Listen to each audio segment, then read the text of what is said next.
സത്യം പറയാലോ അങ്കിളെ, ആ വീട്ടിലിരുന്ന് നിധിയുടെ ജാട കാണാൻ പറ്റാത്തോണ്ടാ അങ്കിള് വിളിച്ച ഉടനെ ഞാൻ ഇറങ്ങി പോകുന്നത്. ആഘോഷം എന്നൊക്കെ പറഞ്ഞ ഇങ്ങനെയുണ്ട് ഒരു ആഘോഷം. CK ചന്ദ്രബോസ് ജയിച്ചു തോറ്റു എന്ന് പറഞ്ഞ് ആഹ്ലാദ പ്രകടനം നടത്തുക അവിടെ. അങ്കിളെ, അറിയാൻ പാടില്ലാത്തോണ്ട് ചോദിക്ക, എന്ത് മണ്ടത്തര അങ്കിള് കാണിച്ചേ? ഈ ഞാനായിരുന്നെങ്കിൽ പോലും ഇത്രയും വലിയ തുകയ്ക്ക് ആ ഫാക്ടറി കയറി ലേലം പിടിക്കില്ലായിരുന്നു. അല്ല, ഗൗതവും നിധി ഈ പേര് പറഞ്ഞ് തുള്ളി ചാടുന്നുണ്ടെങ്കിൽ അവരെ കുറ്റം പറയാൻ പറ്റുമോ? അമ്മാതിരി ഒരു വെട്ടിലല്ലേ അവർ അങ്കിളിനെ കൊണ്ടുപോയി ചാടിച്ചത്. അങ്കിൾ എവിടെ പരിപാടി അവതരിപ്പിച്ചാലും അതിന്റെ ക്ലൈമാക്സ് ഒക്കെ ഇങ്ങനെയൊക്കെ തന്നെ ആയിരിക്കും. അവസാനം നിധി ജയിക്കും, അവൾ ആ ഷോ മൊത്തം എന്റെ അടുത്ത് കാണിക്കുകയും ചെയ്യും. ദേ, എനിക്കിനി ഇങ്ങനെ നാണം കെടാൻ വയ്യാത്തോണ്ട് പറയാം, ദേവി അങ്കിൾ ഇത് വിട്ടേക്ക്.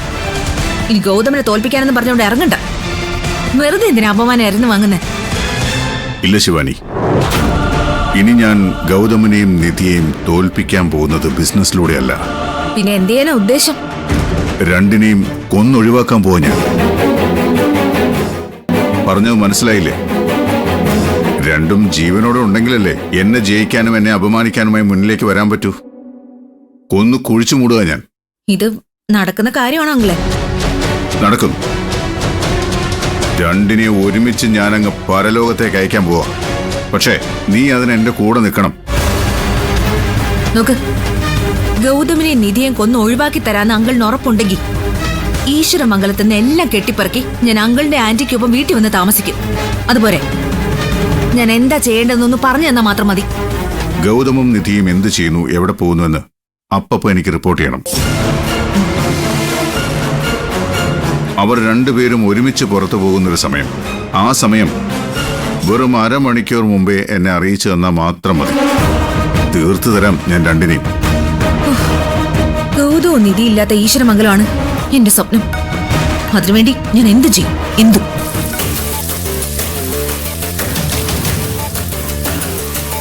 ഗൗതം, ഞാനിത് ഓഫ് ചെയ്തേക്കട്ടെ. അവിടെ ഒന്നുകൂടെ മുകളില്. കാറ് കഴുകേണ്ട ആവശ്യമൊന്നുമില്ലെന്ന് പറഞ്ഞ ആളാണ് ഇപ്പൊ നിർത്താതെ ഇങ്ങനെ കഴുകിക്കൊണ്ടിരിക്കുന്നത്. കുളിപ്പിച്ച് കൊച്ചിനെ ഇല്ലാതാക്കൂ. അതിനിത് കൊച്ചല്ലല്ലോ, കാറല്ലേ. ഞാൻ കഴുകണ്ടെന്ന് പറഞ്ഞപ്പോഴും അങ്ങ് സമ്മതിച്ചാൽ പോരായിരുന്നോ? ഇപ്പൊ മെനക്കേടായോ? ഓക്കെ, എന്നാ ചെന്ന് ഓഫ് ചെയ്തേക്ക്. മെനക്കേടായതുകൊണ്ടല്ല, ഇങ്ങനെ കാറ് കഴുകിക്കൊണ്ടിരുന്നാലേ സമയം അങ്ങ് പോകണ്ടേ?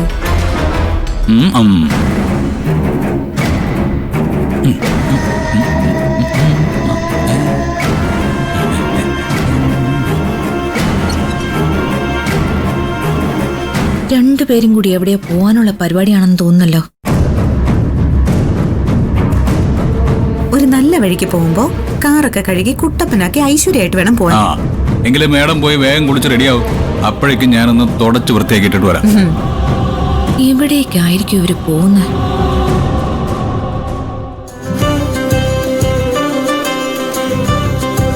ആഹാ, രണ്ടുപേരും കൂടി ഇവിടെ കാറിനെ കുളിപ്പിച്ച് പൊട്ടും തൊടിയിച്ച് നിൽക്കുന്നതേ ഉള്ളോ? പോകാൻ ഉദ്ദേശമൊന്നുമില്ലേ? അമ്മയുടെ മോൻ തന്നെയാ സമയം കളയുന്നത്. എടാ നിർത്തിയേ, വേഗം പോയി റെഡി ഇറങ്ങാൻ നോക്ക്. എന്തായാലും ഇത്ര ആയില്ലേ, എന്ന് തുടച്ചോട്ടെ ഞാൻ. അല്ലെങ്കിലേ വേഗം പൊടി കയറി പിടിക്കും. എടാ തുടക്കി നിൽക്ക്, ഞാൻ തുടച്ചോളാം. നീ തുണി നിന്നേ, നീ പോയി വേഗം റെഡിയാൻ നോക്ക്. അമ്മ തുടച്ച വൃത്തിയാവില്ല. ഓ പിന്നെ, ഒരു വൃത്തിക്കാരൻ വന്നിരിക്കുന്നു. ഇത്രത്തോളം വൃത്തിയാക്കിയതൊക്കെ മതി. വാ ഇങ്ങോട്ട്. വാ.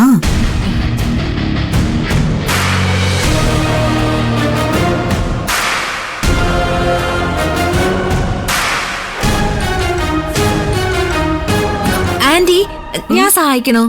ഓ, സഹായിക്കാൻ പറ്റുന്ന സമയത്ത് നീ അത് ചെയ്തിട്ടില്ല. തൽക്കാലം ദേഹം അനങ്ങുന്ന ഒരു ജോലി നീ ചെയ്യണ്ട. കാർ ഞാൻ തുടച്ചോളാം. അല്ല, ഗൗതവും നിധി കാറൊക്കെ കഴുകി രാവിലെ എങ്ങോട്ട് പോവാ? ആ, സന്തോഷം വരുമ്പോ ഇരട്ടി സന്തോഷം വരണല്ലോ. അതിനുവേണ്ടി രണ്ടുപേരെ ഞാനൊരു അമ്പലത്തിലേക്ക് പറഞ്ഞു വിടുവാ. അമ്പലത്തിലേക്കോ? ഏത് അമ്പലത്തിലേക്കാ? എന്തിനാ? ചാത്തനാട് എന്ന് പറഞ്ഞൊരു സ്ഥലമുണ്ടേ, അവിടെ ഒരു ക്ഷേത്രമുണ്ട്, ചാത്തനാട് അമ്മൻ കോവിൽ.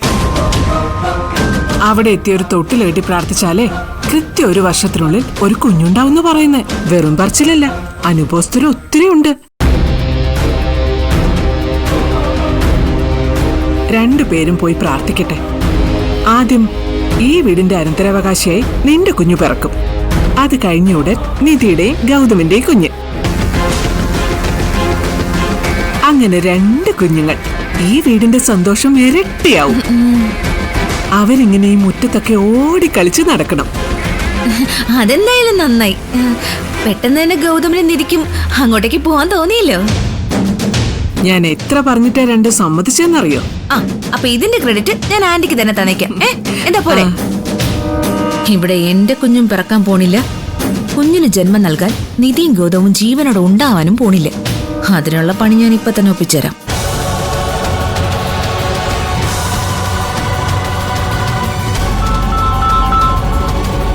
ആ മോളെ പറ.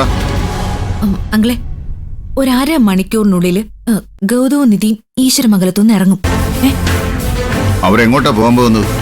സന്താന സൗഭാഗ്യത്തിന് തൊട്ടില് കെട്ടി പ്രാർത്ഥിക്കാൻ ചാത്തനാട് ഏതോ അമ്മൻ കോവിലേക്ക്. സന്താന സൗഭാഗ്യത്തിനോ? നല്ല കാര്യമായി. അതിന് 2 എണ്ണവും ജീവിച്ചിരുന്നിട്ട് വേണ്ടേ? ഏത് കാറാ? ആ, ഗൗതമിന്റെ കാറ് തന്നെയാ.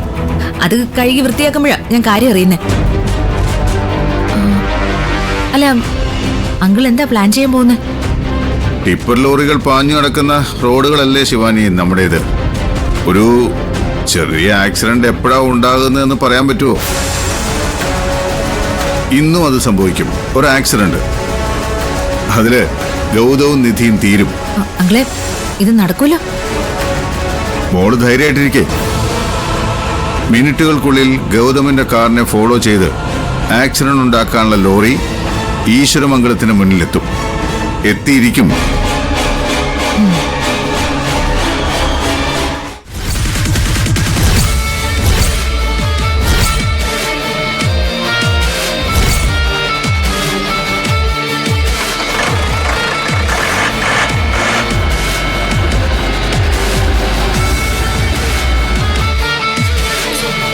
രണ്ടിടത്തിനെ കാണുന്നില്ലല്ലോ. ഇത് ഇവിടെ പോയി കിടക്കുക.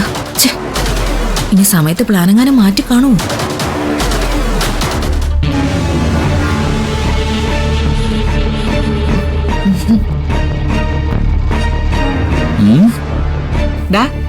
അമ്മ കാറ് തുടച്ചാൽ വൃത്തിയാവില്ല എന്നല്ലേ പറഞ്ഞു. നോക്ക്, സൂപ്പർ ആയിട്ട് കിടക്കല്ലേ. പിന്നെ ഇതിലിരിക്കുന്ന വെള്ളം തുടച്ചു കളയലല്ലേ വലിയ പണി. ഒന്ന് പോടാ അവിടുന്ന്. ആ നിധി, അമ്മ പോവാൻ പറഞ്ഞു. വേഗം വണ്ടിയിൽ കയറ.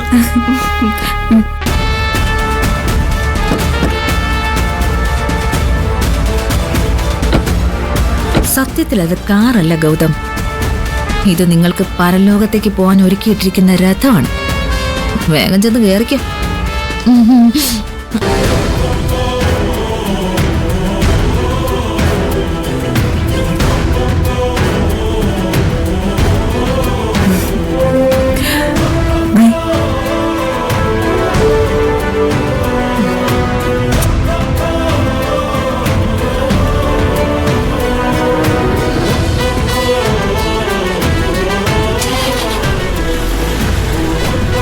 ഏട്ടാ ഒന്ന് നിന്നേ.